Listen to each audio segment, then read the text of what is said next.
बच्चों आज हम एक नई ट्रिक लाए हैं एग्जाम्पल के तौर पे। ये बहुत मतलब एमसीक्यू ये पेपर में आने लायक इम्पोर्टेंट है, कम से कम 3 मार्क का पेपर में आता है। मैं क्लास 10th साइंस की बात कर रहा हूँ, रेजिस्टेंस क्वेश्चन की। बहुत इंपॉर्टेंट है, आप सभी बच्चे से देख के ढंग से पढ़ें। क्वेश्चन क्या कहता है, सभी बच्चे ध्यान से देखेंगे। क्वेश्चन क्या कहता है सुनो। हमारे पास एक रेजिस्टेंस है जो 6 ओम का है, जिसे हमने R1 बोल दिया। हमारे पास एक और रेजिस्टेंस है जो भी 6 ओम का है, हमने इसे R2 बोल दिया। हमारे पास एक और रेजिस्टेंस है, वो भी कितने ओम का है, 6 ओम का, जो हमने R3 कंसिडर कर लिया। हमारे पास कितने रेजिस्टेंस है, हमारे पास टोटल 3 रेजिस्टेंस है। हमारे पास टोटल 3 रेजिस्टेंस है जो कितने कितने ओम के हैं, 6 ओम के हैं। हम इनको कैसे अरेंज करें, जो हमारा टोटल रेजिस्टेंस करीबन 9 ओम आए, और इनको हम कैसे अरेंज करें कि हमारा जो टोटल रेजिस्टेंस है वो हमारा करीबन 4 ओम आए। तो हमें इस बात पे गौर देना है कि इन 3 रेजिस्टेंस को हम कैसे कैलकुलेट करें, कैसे अरेंज करें, सीरीज़ में करें, पैरेलल में करें, या कॉम्बिनेशन में करें, कि हमारा रेजिस्टेंस टोटल 9 ओम भी आए और 4 ओम भी आए। ऐसे क्वेश्चंस करने के लिए हमारे पास 4 डायग्राम है। कितने डायग्राम है, 4 डायग्राम। उन पर अगर फोकस किया जाए, 4 डायग्राम 4 ट्रिक है। उनके अलावा 10th क्लास में कोई डायग्राम कोई ट्रिक नहीं चलती। या तो सभी को तुम सीरीज में जोड़ दो, या तो आप उसको एक काम करो, आप तीनों को पैरेलल में जोड़ दो, जिसको हम हिंदी में पार्श्वक्रम कहते हैं। या तो हम तीनों को किस में जोड़ दें, पैरेलल में जोड़ दें। तीसरी ट्रिक है, या तो हम एक काम करें, इन तीनों में से 2 को हम सीरीज में कर लें और 1 को हम पैरेलल में कर लें। चौथी ट्रिक है हमारी, या तो 1 सीरीज में रहे और 2 रेजिस्टेंस को हम पैरेलल में कर लें। इनसे इन क्वेश्चनों के आंसर निकल सकते हैं। एग्जाम्पल के तौर पे अगर मैं बात करूं कि मुझे 6 ओम के 3 रेजिस्टेंस, इनको कैसे कैलकुलेट करूं कि मेरा आंसर 9 ओम भी आए और 4 ओम भी आए। तो चलिए स्टार्ट करते हैं। यदि मैं इसकी वैल्यू 6 रखता हूं, इसकी वैल्यू 6 रखता हूं, इसकी वैल्यू 6 रखता हूं, तो फाइंड करते हैं टोटल रेजिस्टेंस कितना है।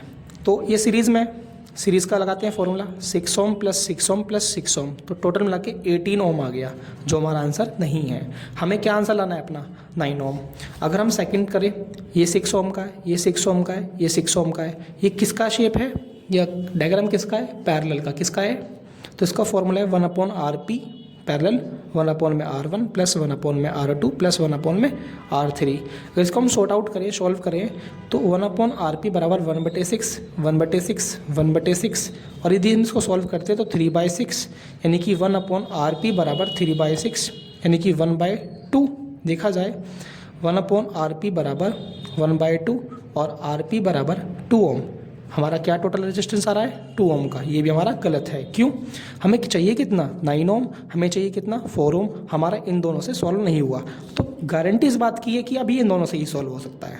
कैसे, यदि हम इसको और इसको सीरीज़ में रखते हैं और इसको हम पैरेलल में रखते हैं। हमने 2 रेजिस्टेंस को सीरीज़ में रखा और हमने 1 रेजिस्टेंस को पैरेलल में रखा, तो अब ये कैसे होगा सॉल्व। चलिए बात करते हैं इसकी भी। अब ये 2 रेजिस्टेंस है सीरीज़ में, तो यहाँ पे RS लगाते हैं, formula R1 plus R2 is to 12 ओम।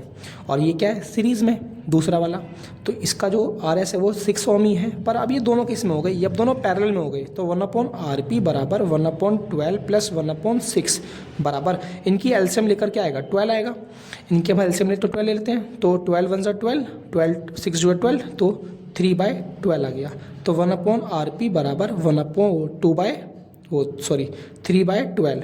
देखा जाए 3 1 3, 3 4 12, तो 1/RP बराबर 1/4 आ गया और RP बराबर 4 आ गया। तो हमारा एक सॉल्व आउट हो चुका है 4 ओम का। यानी कि हम 3 रजिस्टेंस को कैसे अरेंज करें जो 4 ओम आए। तो सबसे पहली बात, 2 रजिस्टेंस को आप सीरीज़ में कनेक्ट कर दो एंड 1 को आप पैरेलल में कनेक्ट कर दो, तो इससे आपको सॉल्व करके 4 ओम का रजिस्टेंस टोटल आ जाता है। रही बात 9 ओम की, अब 9 ओम कैसे आएगा, 9 ओम की बात हम कर लेते हैं। देखिए थर्ड डायग्राम, यहाँ पर एक सीरीज़ में है, 2 पैरेलल में है। पहले पैरेलल को सॉर्ट आउट कीजिए। 1/RP बराबर 1/6 प्लस 1/6। देखा जाए इसको हम सॉल्व करते हैं, 2/6, तो इसका जो 1/RP आता है वो 2/6 यानी कि 1/3 आता है। तो इसका जो RP है वो 3 ओम आ गया। अब देखा जाए ये तो 3 ओम आ गया और ये क्या है 6 ओम, तो यहाँ पर RS लगा दीजिए 6 + 3, क्योंकि R1 + R2 होता है। तो 9 ओम आ गया। तो देखा जा आपने भी कि हम ऐसे सवालों को कैसे भी ईजिली तरह से सॉल्व कर सकते हैं। हमारे पास क्या था, 6 ओम के 3 रेजिस्टेंस थे, उनको हमने कैसे कैलकुलेट करा, जो 9 ओम आया और जो 4 ओम आया, हमने उसे कैलकुलेट करा इन 4 डायग्राम से। क्लास देखा जाए क्लास 10th में इन तीनों को सॉल्व करने का सिर्फ ये 4 डायग्राम का तरीका, या तो तीनों को पैरेलल में जोड़ दो, या तो तीनों को सीरीज़ में जोड़ दो, या तो 2 सीरीज़ 1 पैरेलल, या तो फिर 1 सीरीज़ 2 पैरेलल को, जिससे आपका सॉल्व आउट डायग्राम हो जाएगा।